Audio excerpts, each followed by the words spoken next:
Hello and welcome. In the next 45 minutes or so, we're going to walk through how you as a marketer can get paid more for your strategy and grow your digital book of business while you're at it. Before jumping in, please allow a quick introduction. My name is Kevin Adama. 3 quick things about me. I'm an ad agency CEO with over 15 years experience, turned digital consultant. I'm a first-generation Canadian, born to Dutch immigrant parents living in the US with my wife and 3 kids. And I'm the author of Mastering Digital Strategy, an online training course program, which is a roadmap for agencies and marketers looking to become deeply entrenched strategic partners for the brands that they serve. Enough about me. Thanks truly for joining us. I absolutely understand that everyone's busy, but in that, you made the right decision to attend today. You're going to learn paying more for your strategy and growing your book of business in the digital world.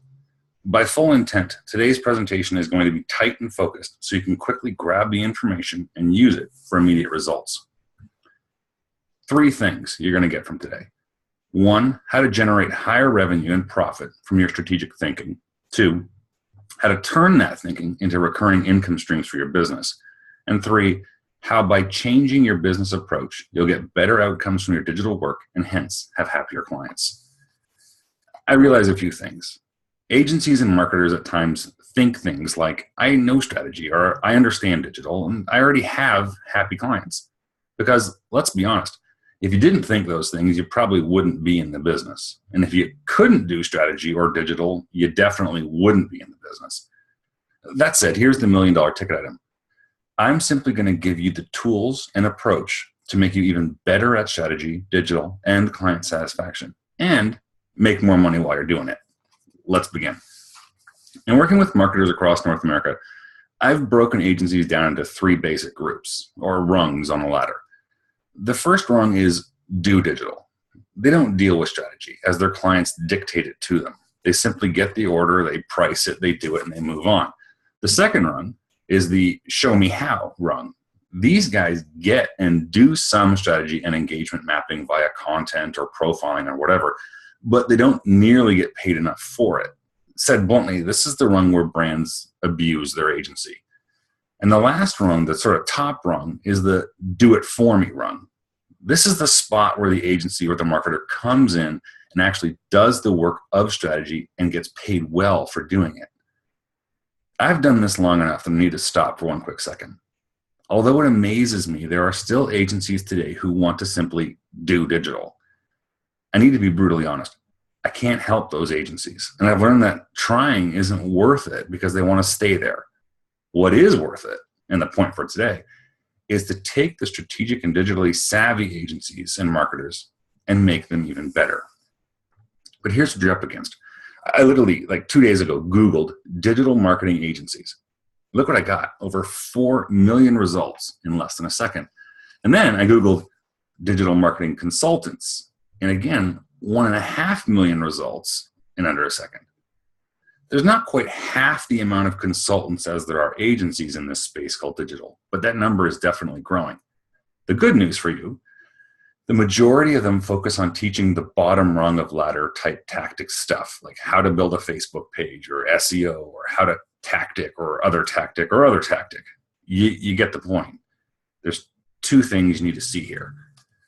The US government forecasts that consulting is going to grow by 83% by next year, by 2018. And you already have over 5.5 million competitors who, for the most part, give their strategy away.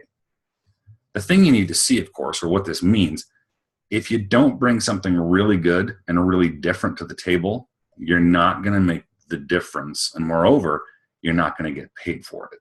There is a market. You just need to know how to crack it. Almost 25 years ago, quarter century ago, Peter Drucker wrote an article for Harvard Business Review in which he predicted the shift to a knowledge society. How right he was.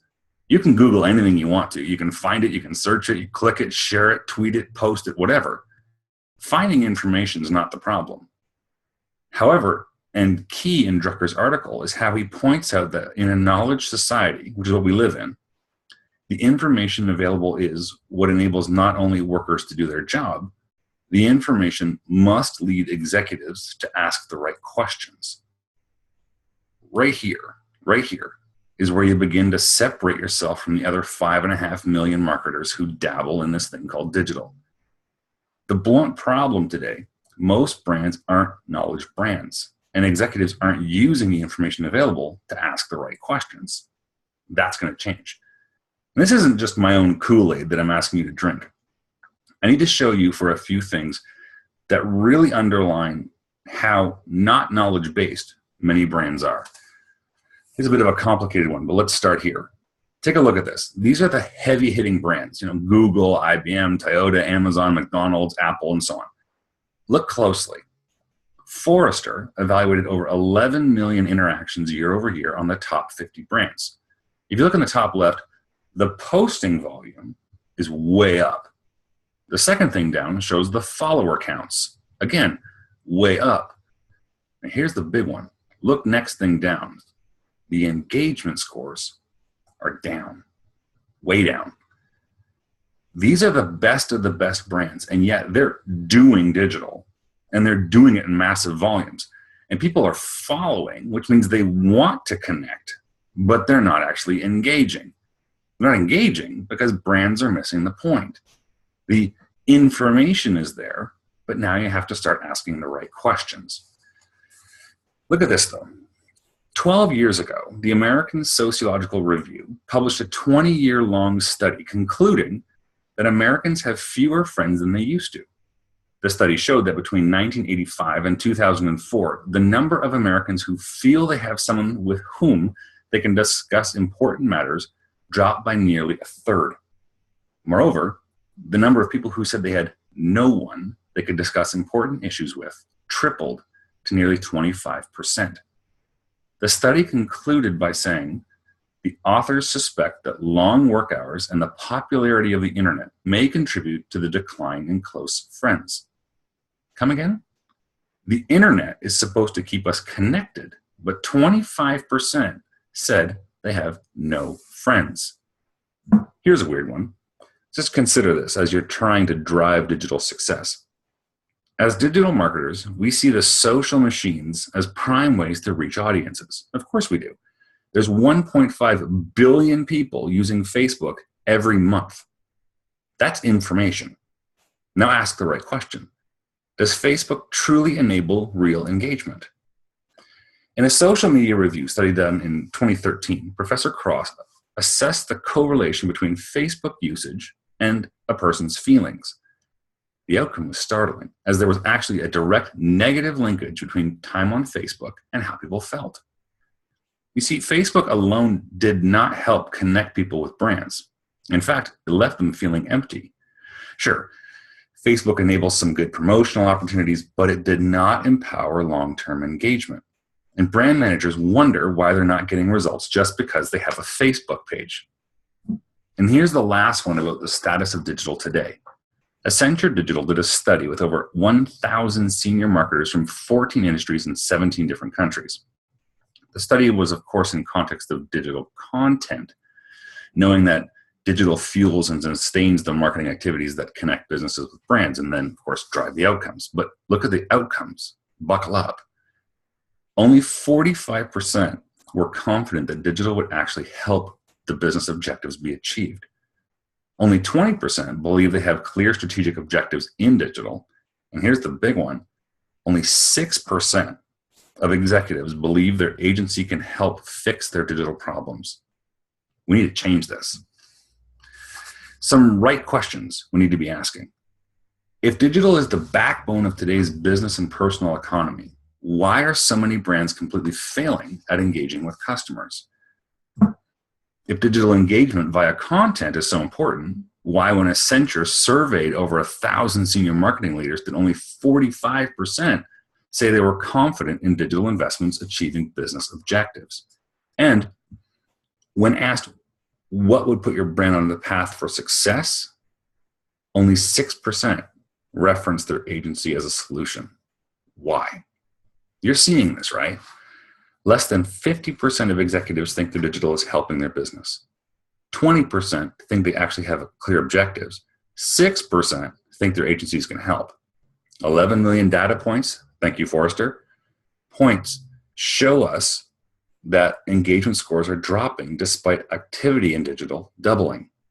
25% of Americans have no friends and are not connected. Facebook is leaving people feeling empty and, again, not engaged. If digital is the backbone of business, it is. Is digital engagement via content critical? Absolutely. Are brands doing it right? Absolutely not. Let's fix this. If you're going to fix the problem and get paid for fixing it, you have to understand what's actually going on, and you have to know how to harness and use it. And then, of course, get yourself into a position of control. To get there, I got to back up. This is a 20-second history lesson. Look first across the bottom of the screen. What's shown there is what's referred to as the marketing ages, spanning from product to sales to market to target market to response and to social. Above that, you see some highlights showing dates and events. In context of today, you'll see from around 1940, when TV began to really rise in power and prominence, through the early 1990s, of when integrated marketing communications became the primary thought, you had over 50 years of instilled one-directional communication. That's a brand voice talking at an audience. That's really important. Marketing as a discipline talked at its audience. Now, they were using different media and approaches, of course, but again, it was one-directional. Around 2000, you began to see more digital, but in that, agencies were still using digital as just another channel to speak at an audience, basically brochures or advertisements on the internet. In and around 2004, 5, 6, when you see those social powerhouses show up, and as a result, the strategic power of the marketer began to really fall away. With the dawning of Facebook, YouTube, and Twitter, something happened. The way marketing happened began to take a new shape, and agencies have missed it. The information's there, but we weren't asking the right questions. The change, the new way, kept happening, and we've passed now that social age, and we've moved on to the age of today. It's called the dialogue age. And this, again, isn't just my opinion. This is a dominant reality that we live and work in. Look at Christine's point on the left. Expect to see more brands rising to the challenge of understanding consumers. Brands must harness social culture. See how she says social culture? Social being a manner or a way of communication, two-way dialogue. She does not say, or it does not say, social patterns or social marketing or social media. It says culture. It's a way people behave. And dial in specifically on the Kellogg quote, bottom right. People will soon commoditize their privacy in exchange for social currency. Social currency is more important than privacy. People want and will use technology to connect via or in a dialogue manner.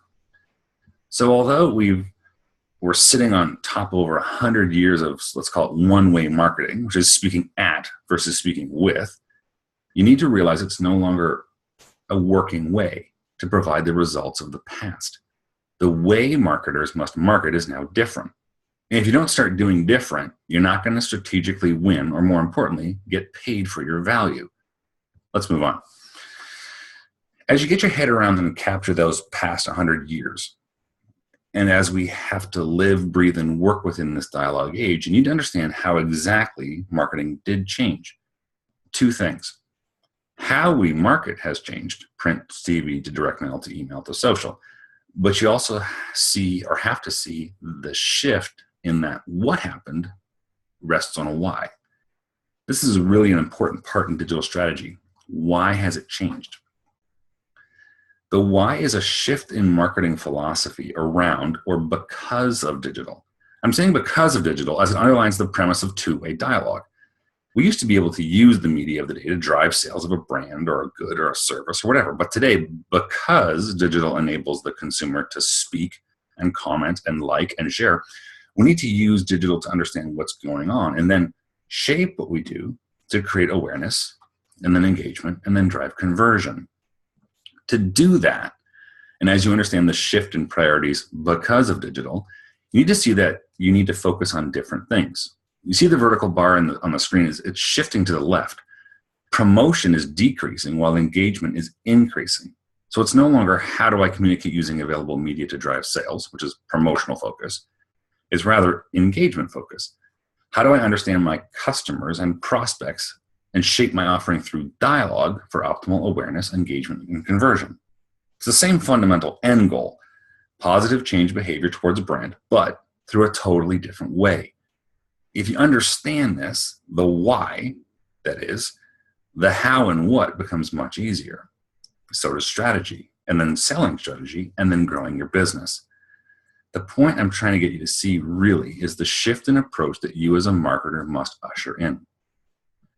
In your understanding, you'll realize the advancements thanks to technology, but you also need to understand that this advancement, digital, has given a real power to the consumer. They've never had it before, and the consumer likes it.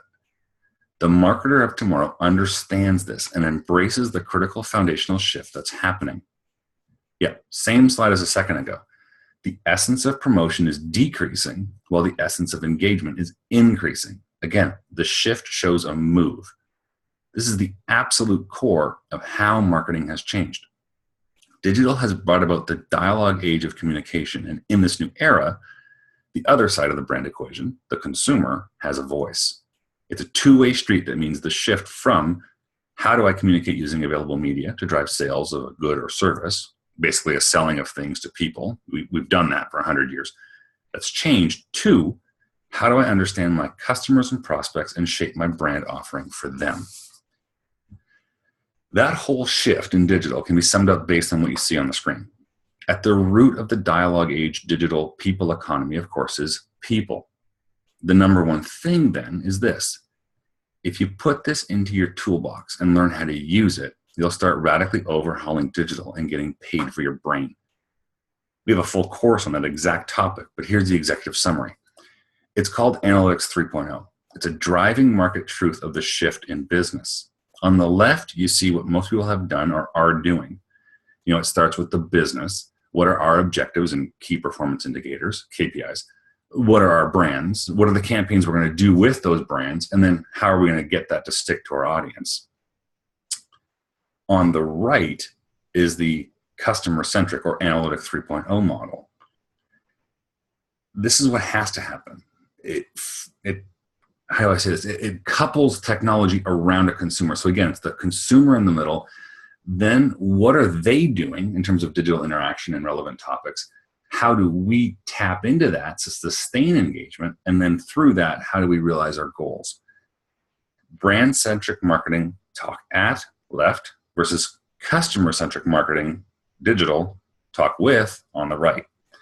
Okay, let's keep pressing on so you can actually use it to make that money for your strategy and grow your book of business. We talked about the latter earlier today. A few key points. One, when strategy, that is when you do it, will always feed the bottom rung. So you want to do the strategy, and of course it feeds the business of actually doing the work.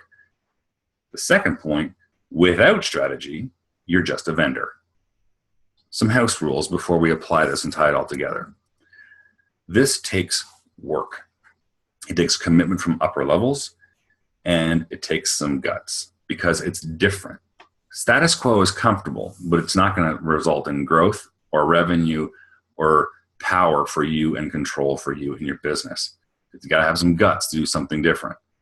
I just referenced this, but I'm going to show it to you again as the number one issue marketers today face. If you apply it right, you bring instant value to your clients and prospects. The issue is stop being product-centric and start being customer-centric. The symptom of that issue is lack of consumer engagement. Remember the Forrester data we went through earlier? So the issue again is what's the central approach strategy? The symptom is lack of engagement. If you keep doing the stuff on the left, you're not going to have engagement. If you do the stuff on the right, you will. This is the egg that if you crack it, you hold the strategic power. Consumer engagement via consumer-centric approaches. Now, here's how you do it. Remember this slide? Step one, you need to understand the era of marketing we're actually living in and how marketing has changed.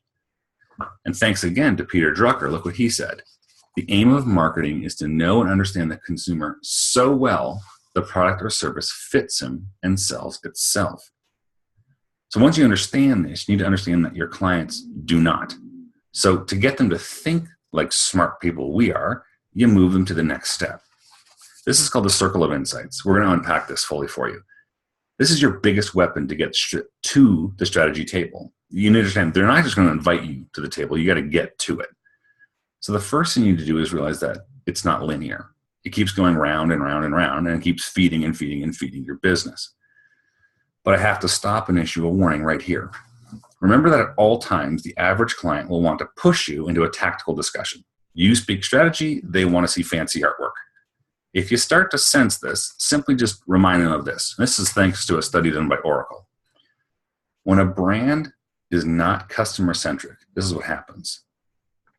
Loss of customer interest, lower conversion rates, confusion and mistrust, and an impeded consideration process and delayed sales. So the interest goes down, conversions go down, they're confused, they don't trust you, and sales are delayed. Now, customers usually do something next. They'll stop you and they'll go, well, how much? And if they do this, you just simply show them something like this. You ask them this, cut them off. Say, how much does a house cost?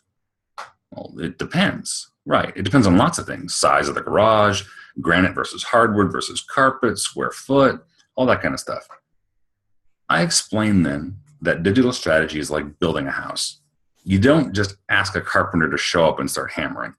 You hire an architect and get a set of great plans so that your electricians and drywallers and concrete crews and all the other subtrades line up, and the house, when it's done, satisfies the objective of the family. You plan strategy to do a goal. Okay, back to the circle. You use this, and you have to use it, but you have to keep it simple. Remember, you're bringing something new to the client or prospect, and it's different. You also need to remember that you're doing this as a pre-sale action. This is your pitch so that you get to the table. You're going to start at the top right and drill down or drill around into what I call the typical customer problem. And to be clear, this is your customer, not the end consumer. Do the classic. You literally say something like, hey, Mr. or Ms. Customer, I need to show you a current situation that's happening in your market in context of your brand, and how the following consumer patterns through our research, that's your work, show enormous opportunities that now rest within your grasp. This step is the key to setting the stage for your strategic value. Don't skip it. Of course, you now need to show them something. So here goes. The typical customer problem is exactly that. It's typical. But you have to do that to prove that you get it. Businesses and brands all have goals. These are the pressures that they're responding to, the marketer is responding to. That's why they do things via initiatives, via marketing. They're doing something, marketing, to relieve those pressures and achieve the goals. In essence, these initiatives fix things that are broken or add things that don't exist, and they're necessary for success. That's why they're doing them. They're trying to reach a goal. There's 4 things to consider. What are their goals? Could be increase awareness, sales, loyalty, productivity, new product launch, or whatever. What are the pressures behind the goals? Could be low lead volume, conversion rates, poor forecasting, or whatever. What initiatives can and should be done to address this? This isn't a tactic list, by the way. This is a strategy list of how, such as gain insights, grow pipeline, improve conversions. And what are the obstacles that they're going to face? Poor measurement, bad analytics, bad CRM, competition, and so on. You obviously don't need to speak to all of them, but the more you show that you understand their world, the better. The second part then is, once you have data collected on the business and brand, you layer in the buying profile of the consumer. Companies don't buy, people do. Each persona or profile has a different set of drivers or concerns that they need, things that actually they care about. Stop for a second. I realize fully that everyone in attendance today will go, yeah, no kidding. And like you, I go, yeah, no kidding. But if it's so obvious, why are engagement levels plummeting? Why are people leaving brands based on poor digital experiences? And why are executives saying that digital can't help their business grow? We know it, but we don't do it. To drive home the point, I often show this to my consulting clients. I use the most simple form of expression, a thing that most anyone can relate and understand, a boy and a girl. What I do is I show two basic scenarios around the question of what are the chances for a second date. So here goes. This is scenario one. I show the brand or the boy and I say, hey, this is a great date. It's been so good to share with you how awesome I am at sports and how my new haircut makes you look sexy and how my this and how my that. Of course, the girl, which represents the consumer, is like, please stop. Please make it end. So the question remains, what's the chances if he behaves like this of a second date? Or scenario two. He shows up and he says, wow, you look really nice tonight. I noticed you're wearing pink. That's your favorite color, isn't it? And I hope you don't mind that I arranged a dinner reservation at that restaurant you told me about and serves your favorite food. And of course, the girl representing the consumer goes, wow, he listened, he paid attention, and he put me first. Same question. What are the chances of a second date? The answer is obvious. When he, and of course that's the brand, acts in a consumer-first manner, he moves forward towards a relationship of engagement, which relates to conversion, which results in the end goal being satisfied. So under step two, you're showing them this is our audience, but you've also collected data about that audience, right? Is the brand talking about themselves? Are they behaving like the boy? Or is the brand talking about the consumer? Do that. Have a look at what they already have online. It doesn't take a lot of work. You can see it quickly. What are they talking about and how are they talking about it? That pushes us into step three, looking for human insights. This is the big one. Why do people actually buy something? In our digital profiling course, we go through the 5 key and universal reasons people actually buy things. But let me give you the highlights. Most brands do this, okay? They're stuck in that 100-year-old thinking. They say, okay, if we have the best-in-class product, people are logically and inherently going to want it. That's logical, right? And then they're going to think about purchasing it and using it, and then their sales and their brands are going to grow. But on the right, it's what actually happens. It never works logically because people aren't rational. Let me show you. Remember this famous and very successful campaign for Apple's iPod. Apple doesn't talk about download speed, quality of music, the sound, and so on. They talk about, well, nothing. There's no words, just images of joy and fun and play brought to you by iPod or Apple. Apple knew their customers and showed them what they wanted. People want fun and laughter and joy. People don't buy things based on how many songs they can store or the maximum volume of a headset. Look at this one. Huge multi-year campaign for antiperspirant deodorant body spray. Axe doesn't talk about body odor, the chemical properties contained within their product to block and prevent unsavory smells. They appeal to the carnal male driver of sex. The fact that these ads actually work is kind of embarrassing for most men. And this one here, same kind of theme, but Heineken, one of the biggest, strongest beer brands. You might be familiar with the concept of beer goggles. They might just be getting at a driver for why men drink. So again, why do people buy?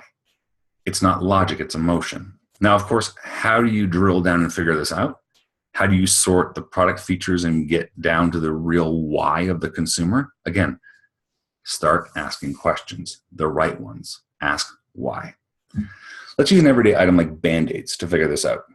Why do you buy Band-Aids? The answer you get is usually something like, well, in case I or someone in my family gets cut or hurt. So that means you're buying them before something happens. Why does that matter? Because I don't like bleeding.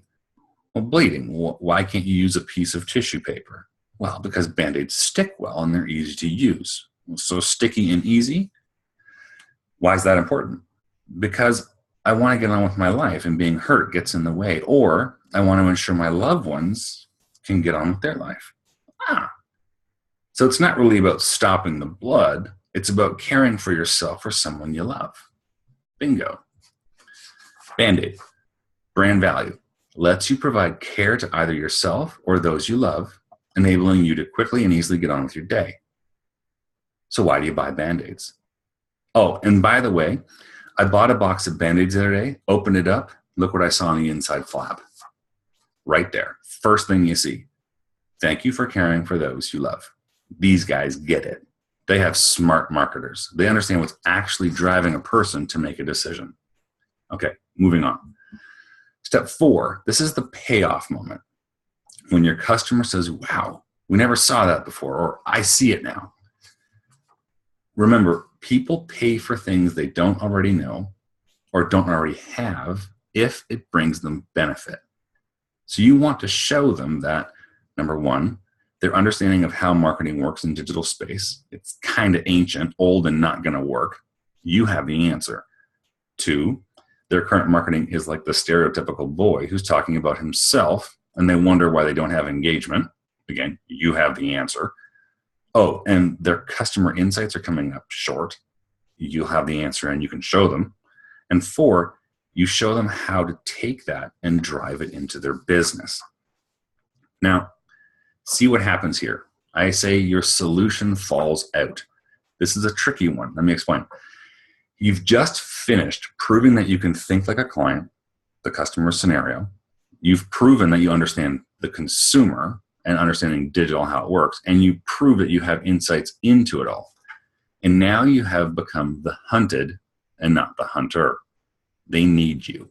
They will pay for you. You've just used the insight to lead to your solution, customer-centric digital marketing. Not Facebook, not social, not apps, not websites, not video or whatever. Customer-centric. A digital insight that will bring the consumer and brand together and not shoving the brand at a consumer. Remember, the number 1 issue in digital is approach. The number 1 symptom of that issue is poor engagement. If your client is even half as smart as you are, they'll see it and they'll see that you can solve the problem. Again, you're now being hunted. You are in control. That brings us to the final step before the circle repeats itself. Evidence-based decisions to drive consumer engagement. Number 5 is the point where your customer now sees the opportunity.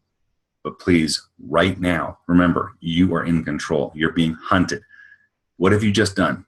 Pay-per-click? No. Facebook? No. Twitter, website, Instagram, LinkedIn, SEO, apps, and so on? No, no, and no. What you have done is this. You've sold the problem that you solve, not a single product.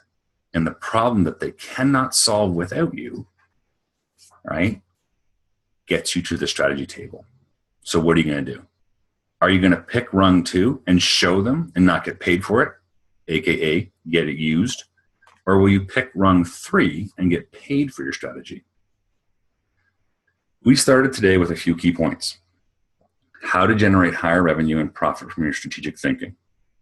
Use the circle of insights to disrupt a client or a prospect. Show them what they're missing and show them that you know how to solve their engagement digital problems. Number 2, how to turn your thinking into recurring income streams for your business. With the circle naturally being nonlinear, again, circular, this approach demands ongoing measurement and strategic thinking. Whether that's quarterly or every 6 months or other, you are the brain that understands the consumer brand engagement pattern. If you walk away, the relationship dies. And 3, how by changing your approach, you get better outcomes from your digital work and hence happier clients. If you stick to the do digital bottom rung, nothing changes. If you tackle digital with a product-centric approach, Forrester's 11 million data points prove that nothing's going to change.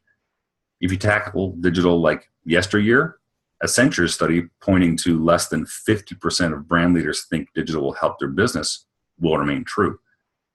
And you'll remain in that 6% of firms that will be seen as not a solution to the digital engagement crisis. Summing that up, digital is a mess because digital strategy is a mess. Because of that, engagement levels are a mess and brands are crying out for help. The solution? An agency who has the guts to break from the status quo, understand customer-centric digital engagement, and uses digital profiles to build real brand relationships. Let's take it up a notch. If you like this stuff, what we're talking about, I think you're going to like this. This is that program I mentioned at the beginning when I introduced myself. The 2 first courses are the fundamentals of digital strategy. That's in the middle. That's really giving you the tools to understand it. The second one is, how do you sell that? That's, again, you can get to the table, but how are you going to sell it? Selling programs, not tactics. How are you going to run strategy sessions and map a brand for digital and so on? Once you have that covered, it flows into the next 3, which are, you learn the key parts of digital profiles, including the drivers and motivators that we talked about. Dealing with what we covered, as I just said, what are the real things that the person or the consumer responds to? What matters to them? The next course then says, okay, we then can layer content against those drivers to ensure you optimize the brand and make it relevant against the consumer. What do you say? How do you say it? When do you say it? And so on. The last piece is that concluding piece of the circle. How do you approach analytics to measure, engage with data, understand it, and again, going back to that circle of insights, use it to drive your business forward. To set you up, though, we're offering a short-term access pass, and this is something free that we're bringing to you.